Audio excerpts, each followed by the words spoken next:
Herkese salam və yeni bir vlogumda sizi hamınızı salamlayıram, oya xoş gördüm deyirəm. Bugünkü vlogum belə bir gəzintidən başlayacaq. Bilirəm ki, bu dəfə vlogum biraz gecikdi, çünki bu həftə çox gərgin bir həftə oldu. Ona görə vaxtında çatıra bilmədim, həm də ki, rayona da getdim, istədim ki, hamısını bir vloga sıxışdırıb sizinlə paylaşım. Çoxdan idi ki, biz McDonald's-a gəlmirdik və uşaqlar çox xahiş elədilər ki, McDonald's-a gələk. Mən adətən uşaqları ayda bir dəfədən çox çalışıram ki, McDonald's-a aparmayım. Ona görə də belə nadir hallarda gedirik və bu da belə bir hallardan bir gündür. Uşaqlar özləri istədiyi hər bir şeyi sifariş etdilər.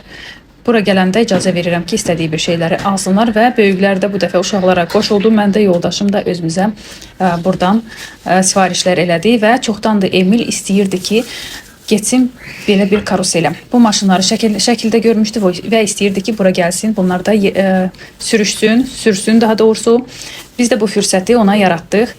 Əslində Emil üçün gəlmişdi, amma ailəlikcə hamımız oturduq və biz böyüklər uşağımızı xatırladıq. Uşaqlar isə keyfini çıxartdılar və çox gözəl bir gəzinti oldu. Heç gözləmirdi ki, belə hamımız bu maşınlarda zevq alarıq.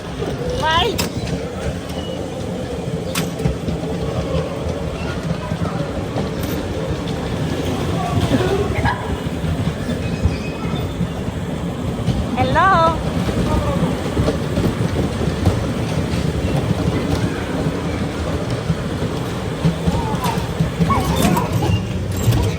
Этого тоже сними, этого красавца. Альбишка, садись только. Альбишка, садись. Не знаю, это хорошо?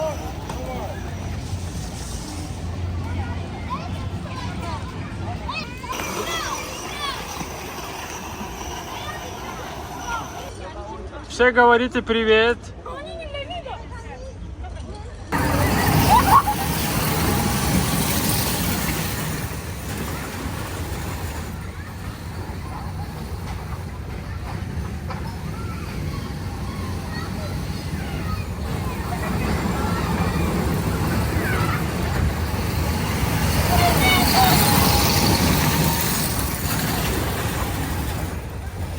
Эмиль, ну как ощущения? Как ты? Хорошо. Было здорово. Artıq sabahsı gündür və mən otaqları yığışdırıram. Həmişəki kimi masanın üstündə lazım olmayan hər şeyi yığışdırıb tozunu silirəm. Sonra isə balıqları da yem atıram. Çünki bu qaça-qaçda bunu unuda bilərəm. Ona görə yadıma düşən kimi bunu edirəm. Mən onları gündə bir dəfə yedizdirirəm. Ona görə də çalışıram ki, bunu hər səhər edim. Və bugün dərindən təmizləmək istəyirəm deyənə böyük pilisosumu gətirirəm və onunla toz oranlayıram ki, tam qəşəng hər yer təmizlənsin. Çoxdan idi ki, bu yerdəki xalçanı yumamışdım və bunu da bugün istəyirəm yuyum. Əvvəl üstünü toz oranlayıram, sonra götürürəm. Çox rahatdır ki, bu xalça mənim paltar yuyan maşınımın içinə yerləşir və ona görə də hər dəfə bunu toz oranlayıb sadəcə olaraq maşının içinə atıram və orada yuyulur. Xalça nazikdir və yüngül olduğundan bu mümkün olur. Sonra dəhlizə keçirəm və oradakı artıq ayaqqabıları yığışdırıram. Daha sonra komodun üstündəki lazımsız əşyaları götürürəm. Burada mənə Albina da biraz kömək edir. Çünki sonra o gəzməyə gedəcək qızlarla və ona görə mümkün qədər biraz mənə köməklik də edir. Buranın üstündə yaş salfetka ilə silirəm, amma bəzən burada qara ləkələr olur. Hansı ki, velosipeddən, ayaqqabıdan nədənsə, düzdür bu komodun üstündə yox, aşağı hissələrində elə bir şeylər olanda onları da lak təmizləyici ilə təmizləyirəm.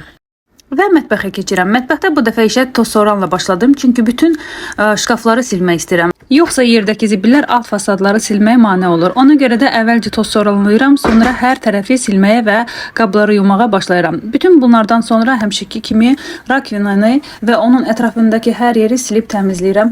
Damestası ilə. Hələ ki, mən bu işlə məşğulam.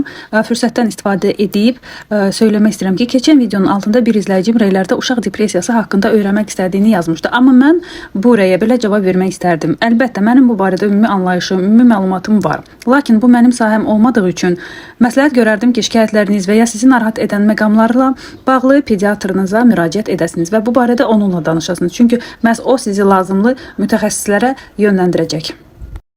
Amma əgər sizin məhz loqopedik sahəyə aid olan, yəni nitq üçün lazım olan hər hansı bir məqam, nitqlə bağlı problemlər maraqlandırırsa, əlbəttə ki, müraciət edə bilərsiniz. Videomun altında öz sualınızı yaza soruşa və ya hansısa mövzuya toxunmağımı xahiş edə bilərsiniz. Ona görə də loqopediya ilə bağlı bu mövzular barədə və ya suallarınızı, cavablarını videolarımda mütləq danışacağam. Bundan sonra isə fasadları silməyə keçirəm. Bunun üçün 1 manatdan aldığım belə bir toru götürürəm. Çox rahatdır. Üstünə sadəcə qabıyan maya töküb silirəm. Bir də siz məndə belə bir əski görmüşdünüz. Sarı qabda satılan rezin kimi bir əskidir. Ondan birini də aldım və fasadları onunla da sildim. Qızlar, təsəvvür edə bilməzsiniz. Bu əski ilə silmək necə də rahatdır. Bu dəfə o qədər rahat idi ki, heç mən nəm salfetkalardan istifadə də etmədim. Əslində bu dəfə o qədər çirklənmişdi ki, bu qapıların üstləri, bilmirəm necə oldu. Dediyim kimi bu həftə çox gərgin həftə oldu və polufabrikatlar da bişirdim, hər şeyi elədim deyənə. Keçən həftəni də çox çirklənmişdi və çatdırmamışdım bunların üstünü silim. Əslində demişdim ki, sizə keçən videolarımda da ki, həftədə bir dəfə mütləq bu fasadları silirəm. Bir də ki, ümumiyyətlə tökülən kimi nəsə srazu silirəm və hər dəfə bir dənə şkafın içini çalışıram silim. Ümumiyyətlə nəsə götürəndə şkafdan görsəm ki, orada çirklidir, çalışıram ki, dərhal oranı silim ki, bir də qalmasın, yığılmasın. Amma bu dəfə dediyim kimi nəsə gecikdirdim və hər şey üst-üstə yığıldı. Mən isə paralel olaraq istəyirəm ki, yemək də bişirim. Çünki gün ortadır, həm yemək yeməliyik və sonra da mən işə qaçacağam. Meşələrin üstü üçün isə bizdə hazır mən bişirdiyim toyuq sendviçləri var. Ona görə də istəyirəm ki, onunla yemək üçün də bir şey olsun. Vermişəl olduğundan evdə onu bişirirəm və hal-hazırda özüm üçün bir qəhvə fasiləsi edirəm. Qəhvəni içib davam edəcəm. Altdakı şkafların qapılarını silməyə və bəzi şkafların içini də silirəm. Gördükcə harda çirkindir, oranı çirklidir, oranı da silirəm. Məndə bu qədər xanımlar, baxın görün necə təmizlik alındı. Fasadların necə parıldadığına baxın. Sizi bilmirəm, amma mən təmizlikdən sonra elə rahatlıq tapıram ki, adamın əhvalı da yüksəlir. Sonunda isə buxarlı təmizləyiciyə keçirəm və döşəmələri onunla silməyə başlayıram. Çünki bunu çox sevirəm. Buxarlı təmizləyici isə döşəmələri daha yaxşı silir, daha təmiz silinir. Bu arada təmizliklə bərabər bir keks də bişirdim ki, təmizlikləri bitirən kimi bir kekslə çay içib qaçım işə və uşaqlar üçün mən gələnəcəm bir çay içməyə, bir şeylər olsun evdə. Çox vaxtı mən gələnəcəm yemək yemirlər, gözləyirlər. Ona görə də belə bir şirniyyat evdə olanda bilirəm ki, onlar da ac qalmazlar. İşə getməmiş bir dənə keks elədim uşaqlar üçün. Həmişə elədiyim keksdir bu. Sadəcə olaraq çox gecikirəm, ona görə bunu çıxartdım. Dözmədim, ona görə bu da bura yapışıb. Belə. İndi isə çay içib qaçıram işə. İşdən sonra isə Nərminə ilə bəzi mağazinləri gəzdik. Çünki rayona gedəcəm. Rayonda isə qardaşımın qızının ad günüdür və biz də gəldik ki, hər yerdə baxaq, nə tapmaq olar onlar üçün, nə almaq olar. Və yenə də Sinsəyə getdim. Bu mağaza artıq Neapol kruqunda olan mağazindir. Keçən dəfə belə bir mağazinə getmişdim, eyni buna, amma o Həzi Aslanov tərəfdə idi. Və orada daha az alıcılar var idi. Siz inanmazsınız qızlar, bu mağazinə biz gələndə kassada 100 nəfər dayanmışdı ki, ödəniş etsinlər. Paltar dəyişilən yerdə 100 nəfər dayanmışdı və mağazinin içində artıq heç nə demək olar ki, yox idi. Elə polkalar var idi ki, bomboş idi. Amma biz yenə də getdik, gəzdik, biraz baxdıq. Əslində biz uşaqlar üçün kupalnik almaq istirdik, amma burada dediyim kimi heç nə artıq qalmamışdı. Belə bəzi şeylərə baxdıq. Nərmiş ilə özümə buradan bir dənə şortiklə, bir dənə jilet aldım və xoşuma gələn 2 dənə şey oldu. Onu da deyim ki, paltarlara qiymət 20 manat, 30 manat arası idi. Hamısını demək olar ki, qiymətləri eyni idi.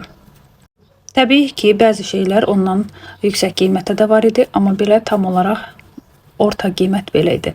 Və biz sabahsı günü yola düşdük, həmişəki kimi bizim sevimli kəndimizə. Çoxsunuz soruşursunuz ki, bu kənd haradır, harada yerləşir? Bu Xaçmazın Çinartala kəndidir. Bu dəfə biz ailəlikcə getdik, hamımız, amma Albinadan başqa. Ona görə də yolda demək olar ki, bütün yolu yatdıq. Maraqlı bir şeylər olmadı deyənə çatı-çatda sizin üçün yolu çəkdim. Yay olan kimi, iyul ayı olan kimi yolun qırağında ancaq qarpızla yemiş görə bilərik. Və sizə deyim ki, bu dəfə hələ də qarpız yeməmişdim, nə yemişdim, almırdım, tez almıram ki, qorxuram zəhərlənəri eləyəri, uşaqlar da çox yeyər, bir şeylər olar. Amma artıq iyul ayıdır deyənə bu kəndə gedəndə aldıq və çox şipşirin bir qarpızın dadına baxdıq. Mamagil və uşaqlar səhərdən bizi gözləyirdilər və gedib çatanda gördüm ki, anam bizə paxlava da bişirib. Mama həmişə yayda Novruz bayramı olmasa belə paxlava bişirir. Çünki fındıqlardan qalıb, onların vaxtı keçməsin deyənə həmişə belə bir şirniyyatlardan bizə bişirir və bizi gözləyir ki, bizə bu gözəlliklərlə çay versin. Mən isə mamaya deyirəm ki, mama, həftələrlə səhri 6-ın yarısında dururam, gedirəm, gəzirəm, idman eləyirəm ki, biraz çəki atım, amma sən deyirəm, belə şirniyyatlar elirsən ki, hansından mən dözməyib çox yeyəcəm və yenə də kilo artacaq. Biz isə artıq uşaqlarla mağazinə gedirik. Mağazindən Emin özü üçün instrumentlər alıb, çəkicdir, mişardır, belə bir şeylər olan çoxdan istəyirdi. Gördüm ki, bu mağazində də var, onun üçün aldım və uşaqlara dondurma aldım. Hərəsi öz istədiyi dondurmadan götürüb və mağazindən qaydırıq evə. Mağazin bizə çox yaxındır və çox rahatdır ora gedib gəlmək. Mama isə hələ bugün xəmir də qoymuşdu ki, biz gələndə axşama bizə sveji yumuşaq çörək bişirsin, ləzgi çörək bişirir, gördüyünüz kimi xərəkdə.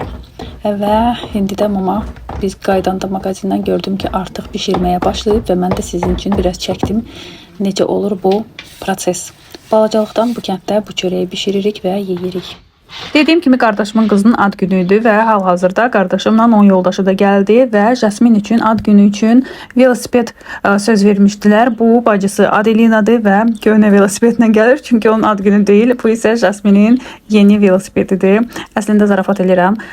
Adelina balaca qızdır və o sürə bilmir. Ona görə də hələ ki Jasminin velosipedi ilə idarə etməyə çalışır. Jasmin isə çox gözəl sürür, ona görə onun üçün də yepyeni bir velosiped öz istəyi ilə alıblar, hədiyyə ediblər. Burada isə mama davam edir çörəyi bişirməyə. Buna isə biz şakoka deyirik, ləzgi pizzasıdır, belə deyək. Bunu da bişirir mama. Hər çörək bişirəndə 2 dənə də bundan bişirir. Bunu çox xoşlayırıq və hamımız isti-isti bunu yeyirik. İndi isə sizə biraz ad gündən kadrlar qoyacağım.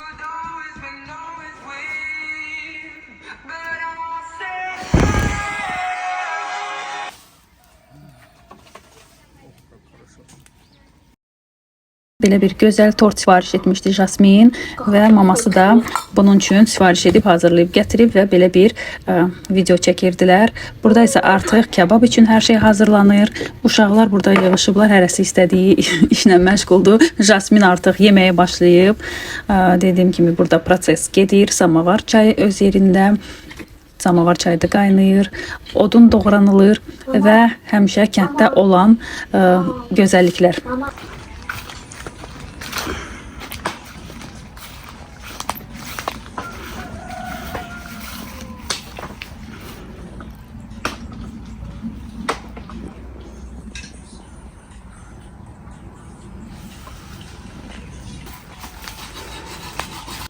Bu dəfə belə qərara gəldik ki, ad günü bağın ortasında keçirək, təbiətə biraz da yaxın olaq. Baxın, nə gözəldir.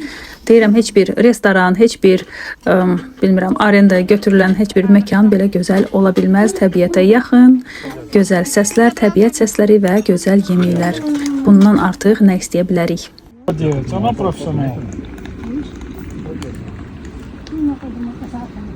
Хорошо. Я когда у нее ну это значит, что невыполнимо. Hamı yemək yeyib qutardı və samavar çayına keçdik.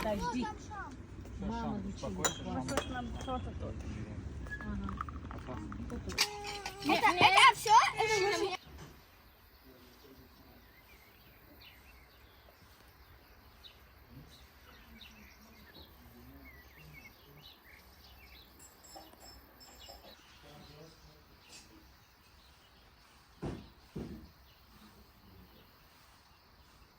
Yola düşməzdən əvvəl sizə belə gözəlliklər göstərmək istəyirəm. Bakıya qayıtmazdan qabaq öz sahəmizə, bağımıza baş çəkdik. Burada böyüyən qarağatı sizə göstərmək istəyirəm qızlar. Bu ilk dəfədir ki, onun üstündə qarağat əmələ gəlib və bu vaxtacan qarağat çox yemişdim, amma bu qədər dadlı qarağat görməmişdim.